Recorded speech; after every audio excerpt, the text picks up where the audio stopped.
Olá, muito bom dia, muito boa tarde, muito boa noite. Não sei que horas você vai ver esse vídeo, mas eu espero que quando você vê-lo, você esteja bem. E se você não estiver, que você fique. E se você já estiver, que você fique ainda melhor. Amém? Vamos hoje meditar na palavra do Senhor, no livro de Êxodo, no capítulo 20, a partir do versículo 18. Amém? Vamos meditar nessa palavra tão importante que vai aqui trazer uma reflexão grande. Trouxe para mim, creio que vai falar comigo outra vez, mas sei que também falará contigo. Amém? Vamos ler então? Êxodo capítulo 20, a partir do verso 18. Amém? E todo o povo viu os trovões e os relâmpagos, e o sonido da buzina e o monte fumegando. Então o povo, vendo isso, retirou-se para longe. E disseram a Moisés: Fala tu conosco e ouviremos, e não fale Deus conosco, para que não morramos. E disse Moisés ao povo: Não temais, Deus veio para provar e para ver o seu temor esteja diante, para que o seu temor esteja diante de vós, a fim de que não pequeis. E o povo andava em pé de longe, e Moisés, porém, se chegou espessa nuvem onde Deus estava. E o povo estava em pé de longe. Moisés, porém, se chegou à espessa nuvem onde Deus estava. Então disse o Senhor a Moisés: Assim dirás aos filhos de Israel: Vós tendes visto que dos céus eu falei convosco. Não tenhais outros deuses diante de mim, deuses de prata ou deuses de ouro, não farei para vós. Essa é a instrução que Deus dá ao povo, né? Quando o povo tem uma experiência ali com Deus, uma grande experiência. A gente vai voltar um pouco nessa palavra. E então, lá no capítulo 32, também de Êxodo, nós vamos ler também uma parte que diz o seguinte: Mas vendo o povo que Moisés tardava em descer do monte, acercou-se de Arão e disse-lhe: Levanta-te, faze-nos deuses que vão adiante de nós. Porque quanto a este Moisés, o homem que nos tirou da terra do Egito, não sabemos o que lhe sucedeu. E Arão lhes disse: Arrancai os pendentes de ouro que estão nas orelhas de vossas mulheres e de vossos filhos e das vossas filhas, e trazei-os a mim. Então o povo arrancou os pendentes de ouro que estavam nas suas orelhas e trouxeram a Arão. E ele os tomou das suas mãos e trabalhou o ouro como um buril e fez dele um bezerro de fundição. Então disseram: Estes são os teus deuses, ó Israel, que tiraram da terra do Egito. E Arão, vendo isto, edificou um altar diante dele. Então apregou Arão e disse: Amanhã será festa ao Senhor. E no dia seguinte madrugaram e ofereceram holocaustos, trouxeram ofertas pacíficas, e o povo assentou-se a comer e beber. Depois levantou-se a folgar. Então disse o Senhor a Moisés: Vai, desce, porque o teu povo que fizeste subir do Egito se tem corrompido. E depressa se tem desviado do caminho que ele tinha ordenado. Eles fizeram para si um bezerro de fundição. Perante eles se inclinaram, ofereceram sacrifícios e disseram: Estes são os teus deuses, ó Israel, que te tiraram da terra do Egito. Disse mais o Senhor a Moisés: Tendo eu visto a este povo, e que é povo obstinado, agora, pois, deixa-me para que o meu furor se acenda contra ele e os consuma, e eu farei de ti uma grande nação. Amém? Vamos orar primeiro antes da reflexão? Senhor Deus e Pai, que o teu Espírito Santo, Pai, tenha a liberdade total em nossas vidas. Que os nossos corações estejam preparados para receber a boa semente. Que nossos ouvidos estejam atentos e abertos para ouvir a sua voz. Que o teu Espírito seja entronizado no meio de nós. Tenha total poder, Senhor, total liberdade. Eis-me aqui apenas como teu instrumento. Como eu tenho dito, né, Senhor, em algumas conversas particulares, eu sou apenas o teu cano, né? Que o Senhor passe por mim e alcance o coração daqueles que estão ouvindo essa palavra, porque a palavra é tua. O poder vem de ti, a mudança, a transformação, a cura, A conversão, Pai, o mudar de vida vem do Senhor. A tua palavra diz que somente o teu Espírito Santo convence o homem dos seus próprios pecados, do juízo e da justiça. Não é o que eu vou dizer, Pai, mas o que a tua palavra verdadeiramente é, né? Capaz de separar juntas e medulas e transformar, Senhor, qualquer vida, né, daquilo que precisa ser transformado. Que o Senhor fale conosco, Pai. É a minha oração, Pai, a oração daquele que me ouve, Deus, em nome do Senhor Jesus. Amém? Então vamos lá. Eu estava lendo essa palavra ontem à noite em Êxodo, né? E isso me trouxe muita reflexão, né? Me fez pensar sobre algumas atitudes minhas com Deus, né? Sobre algumas orientações que eu recebi de Deus e que algumas vezes eu não levei tão a sério assim, né? Quem me acompanha e vem ouvindo os meus vídeos sabe que muitas vezes, né, eu não obedeci a Deus como eu deveria obedecer, né? Cheguei a me desviar da presença de Deus há alguns anos atrás. Para honra e glória de Deus, foram só alguns meses, né? Alguns meses declarados, porque houve, claro, aquele tempo em que eu não assumia para mim mesma que eu não estava na presença de Deus, que eu vivia como se eu estivesse na presença de Deus, né? Já compartilhei aqui que eu andava com crente, eu vivia como crente, me vestia e me comportava como crente. O meu clube social era de crente, ok?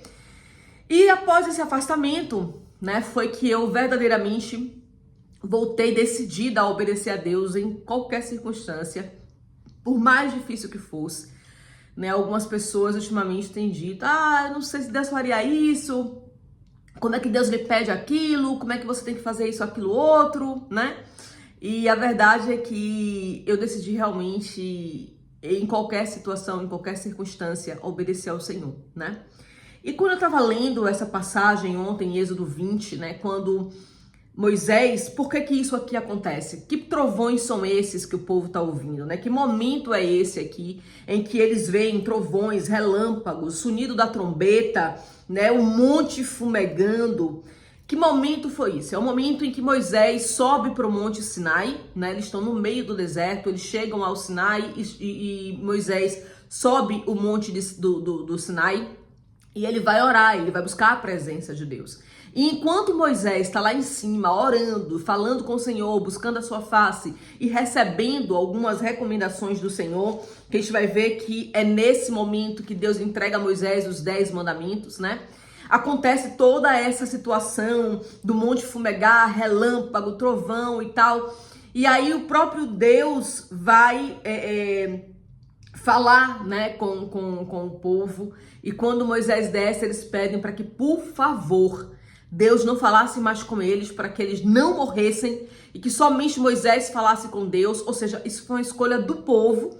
Foi o povo que pediu para que Deus não continuasse falando com eles, que apenas Moisés ouvisse a voz do Senhor, porque eles entenderam a grandiosidade do poder de Deus, de quem Deus verdadeiramente era. Então eles veem ali, eles têm uma grande experiência com Deus, né, através do monte, dos relâmpagos, dos trovões, né, e eles veem que a glória de Deus é muito maior do que eles podem suportar, e eles pedem para que Moisés, a partir daquele momento, seja realmente, né, a ponte entre o povo e Deus, e que tudo que Deus quisesse falar, falasse com Moisés mesmo, para que eles não morressem, né? E então eu continuo lendo e a gente vai ver que eles, nesse momento aqui, eles passam a temer a Deus. Eles ganham ali um grande temor, né, com relação ao Senhor. Eles veem ali a glória de Deus e percebem quão, né, eles precisam ser purificados, transformados, porque realmente Deus é santo. Eles conseguem vislumbrar quem verdadeiramente Deus é, né? Eles recebem, então, aqui, a gente vai ver no versículo 23 do capítulo 20, que Deus, quando vem, né, Deus conhece os nossos corações, né? Deus conhece o nosso íntimo, Deus conhece as nossas fraquezas, e Deus dá uma instrução clara aqui para o povo, né? Que eles não façam, né, deuses para eles, nem de prata e nem de ouro. O engraçado é que Deus dá uma instrução clara: não façam outros deuses além de mim, não façam deuses para vocês, nem de prata e nem de ouro, né? A instrução de Deus, ela é clara, ela é direta, não há meias palavras, né?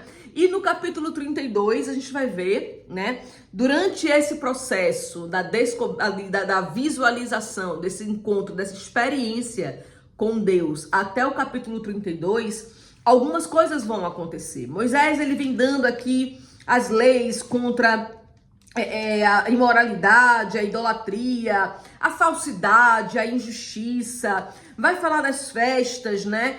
E de novo Moisés vai para o Sinai, depois vai falar sobre as ofertas do tabernáculo, a construção da arca, a construção do templo, o que lá deveria ter. E Moisés vai falando e isso leva um tempo até que Moisés volta a subir, não é? Ao monte. E nesse tempo que ele sobe para falar com Deus, ele leva mais tempo, né, com Deus do que o povo estava acostumado, né? E nesse momento em que Moisés sobe para falar com o Senhor, né, quando Deus começa a dar as tábuas da lei para Moisés, eles não acreditam que Moisés vai voltar. Eles não estão mais à espera que Moisés volte. Eles entendem que, na verdade, foi tempo demais, né, para a volta de Moisés. Onde é que Moisés foi parar? Como é que ele sobe o monte e não volta mais, não vem para estar conosco? E é engraçado porque eles vão procurar, né, uma pessoa que deveria ser a pessoa que, obviamente, deveria ser aquele que deveria ter dito não para o povo, que era Arão. Arão, ali, ele já era o sacerdote, o sumo sacerdote. Era ele, né, que Deus usava através de Moisés para falar com o povo. Era ele que instruía o povo, era ele que recebia de Moisés toda a instrução de Deus para passar para o povo. Dos sacrifícios, das ofertas, da expiação de pecados, toda a parte de santificação era responsabilidade de Arão. Ele era o sumo sacerdote. E quando o povo se cansa de esperar por Moisés, eles começam a questionar onde que Moisés está, onde que Moisés foi parar, por que Moisés nunca mais voltou, por que onde é que ele está, certeza que ele já foi-se embora e nunca mais vai voltar, né? Eles chegam a dizer, primeiramente aqui, o que mais me choca, né? Se é que a gente pode se chocar com alguma coisa, porque a gente já vai chegar na parte que nos cabe, né? Mas o que me chocou aqui nessa passagem é que eles vão dizer, né, sobre Moisés, que aquele Moisés que nos tirou da terra do Egito, né, deve ter se corrompido. E depressa, né? É tipo assim, é como se Moisés tivesse ido embora, esquecido de tudo que ele tinha de responsabilidade aqui. Mas eles reconhecem que foi Moisés o homem escolhido por Deus para tirá-los da terra do Egito. E quando eles vão a Arão, eles pedem para Arão construir um Deus para substituir ao Deus que Moisés pregava por causa do tempo de espera. Do tempo de espera. O tempo em que eles esperavam pela volta de Moisés, né, com a palavra de Deus, para trazer as próximas instruções, foi demasiado tempo, foi tempo demais, né, ao ponto deles esquecerem que pouco tempo antes eles tinham visto com os próprios olhos, eles tinham tido experiência visual, auditiva com o próprio Deus. Eles viram tudo o que aconteceu de sobrenatural naquele monte. Mas aqui eles já tinham esquecido todo o temor que tinha tomado conta do seu coração, né? E foram capazes de pedir para Arão, o sumo sacerdote, construir um bezerro. E Arão, ao invés de dizer, não, nós não vamos fazer isso, nós vamos continuar esperando porque Deus vai voltar a enviar Moisés, eu sei, porque Deus não falha e não erra, ele manda que as pessoas tirem todos os seus brincos, né, de ouro dos filhos, das filhas, das mulheres e tragam para que a gente construa, né, um Deus, e eles constroem o bezerro de ouro, né? E aí eu tava lendo isso e a gente vai lendo e vai vendo o comportamento daquele povo e a gente pensa, é inacreditável. É inacreditável eles terem tido uma experiência sobrenatural com Deus, terem ouvido a voz de Deus, terem visto o monte fumegando, terem ouvido os relâmpagos, os trovões, viram a luz do relâmpago, porque imagina, gente, um relâmpago é algo extraordinário. Quando um relâmpago estoura no céu, né, ilumina tudo, o barulho do trovão. Hoje a gente já...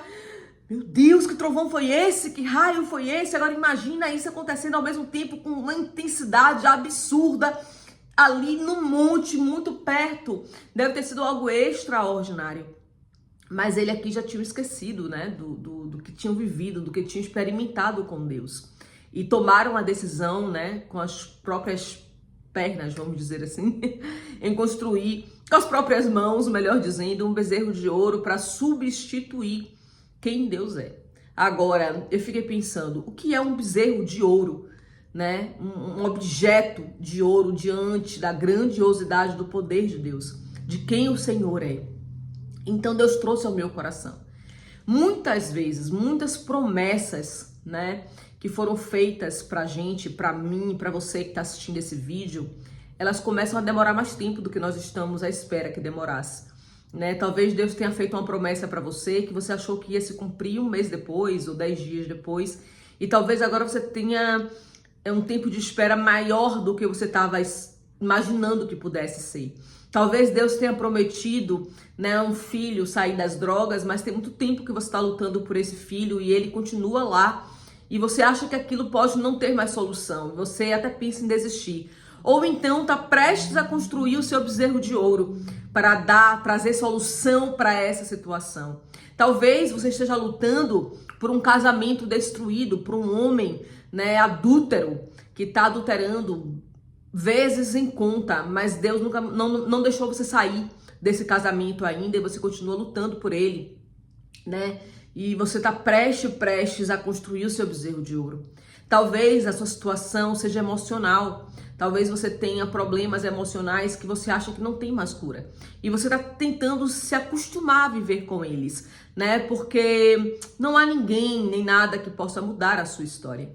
E talvez você esteja prestes a construir o seu bezerro de ouro, né? E quantas vezes eu própria, né, passei por promessas e por orientações de Deus que eu não quis esperar. Era tempo demais para continuar esperando, já estava tempo demais aguardando. Então, por que continuar esperando se eu posso encontrar a saída da melhor forma ou da forma mais rápida, né? E é assim que a gente vai construindo os nossos bezerros de ouro, né? Esse povo, ele tinha tido uma experiência sobrenatural com Deus. Talvez você ainda não tenha visto relâmpagos ou ouvido a voz de Deus, né, de forma tão extraordinária ao ponto de você identificar com a voz de Deus, ou talvez até você já tenha tido experiências grandes com o Senhor ao ponto de entender, né, que Deus, ele tá falando com você, ele tá te dando uma orientação, ele tá te dando uma instrução, e talvez essa instrução seja só para você voltar para a presença de Deus, seja só para você voltar a orar, seja só para você voltar a ler a palavra do Senhor, e você está relutando, né, achando demasiado difícil voltar a ler a palavra de Deus. Talvez seja você, ao invés de estar 10 minutos orando, passar meia hora e você continua dizendo que você não tem tempo. Mas a série que você assiste todos os dias, 1, 2, 3 capítulos, cada capítulo desse tem 50 minutos ou 1 hora, mas você não consegue abrir mão de um capítulo para estar 1 hora com Deus. Talvez o seu besouro de ouro seja construído muito mais rapidamente do que você possa imaginar. E hoje Deus manda te dizer que é tempo de abandonar o bezerro de ouro para voltar à essência da adoração, à essência da confiança, à essência da entrega, à essência da renúncia, à essência da confiança de que Ele é Deus, que Ele não mudou, Ele continuará sendo Deus eternamente. Né? E por mais difícil que pareça a sua situação, por mais impossível que as circunstâncias ao seu redor pareçam, por mais inusitado que pareça o tempo que o seu Moisés está lá no monte, ele vai ter que descer. A promessa de Deus não falha. O próprio Deus disse: agindo eu, quem impedirá? Ninguém pode impedir o agir do Senhor. Ninguém pode atrasar os planos do Senhor. Então, se ainda não aconteceu, é porque as coisas ainda estão sendo alinhadas. Essa semana que passou, eu recebi uma palavra, né, de uma pessoa e ela me disse o seguinte: Talvez não tenha a ver apenas com você, o fato de algumas promessas na sua vida ainda não terem se cumprido. Talvez ainda hajam coisas para serem alinhadas para que a promessa do Senhor se cumpra. Não é que você não está pronta, não é que você não está preparada, não é que você não está ali atenta àquilo que Deus está fazendo, mas algumas coisas ainda não estão alinhadas e somente quando tudo estiver alinhado no centro do plano e no propósito do Senhor é que a promessa vai se cumprir. Para que não haja mais erros, para que não haja mais falhas, para que não haja mais retrocesso na sua fé, né? E às vezes é isso que Deus está fazendo, lhe preparando para que você possa verdadeiramente confiar no Senhor, né? Ao ponto de não se sentir tentada a construir o seu próprio bezerro. Amém? Que você hoje veja essa experiência do povo de Israel, não para julgá-los, não para condená-los. Que povo é esse? Povo sem fé, povo sem esperança, sem confiança, né? Ingratos. Tinham acabado de ter uma experiência sobrenatural com Deus ao ponto de dizer que Moisés, por favor, fale com Deus porque nós não queremos morrer. Tamanha foi a glória de Deus naquele lugar e de repente, por causa do tempo da espera, eles deixam de confiar em Deus, deixam de confiar em Moisés, né, para construir um bezerro de ouro. De ouro, gente, de ouro. Um Deus de mãos humanas, né? E eles tinham tido uma experiência sobrenatural com a glória do Senhor, com o poder do Senhor, né? E mesmo assim eles caíram nesse erro, né? Mas que a gente não possa ter o olho crítico no sentido de criticá-los e apontá-los como um povo ingrato, mas que nós venhamos a refletir sobre o que nós fazemos quando nós estamos no tempo de espera, quando nós temos que continuar confiando no Senhor, quando nós temos que entregar tudo que temos e somos ao Senhor e dizer amém, que seja feita a sua vontade no seu tempo, na sua hora, e eu vou continuar aqui embaixo, aguardando que Moisés desça com as orientações do Senhor para a minha vida, né? Que nós possamos ter entendimento que nós também precisamos continuar confiando no Senhor. Passe o tempo que passar, passe a época que passar, que nós venhamos a ter certeza de que Ele não mudou, Ele não falha e Ele jamais falhará. Amém? Que Deus abençoe a sua vida, abençoe a sua casa e até a próxima palavra.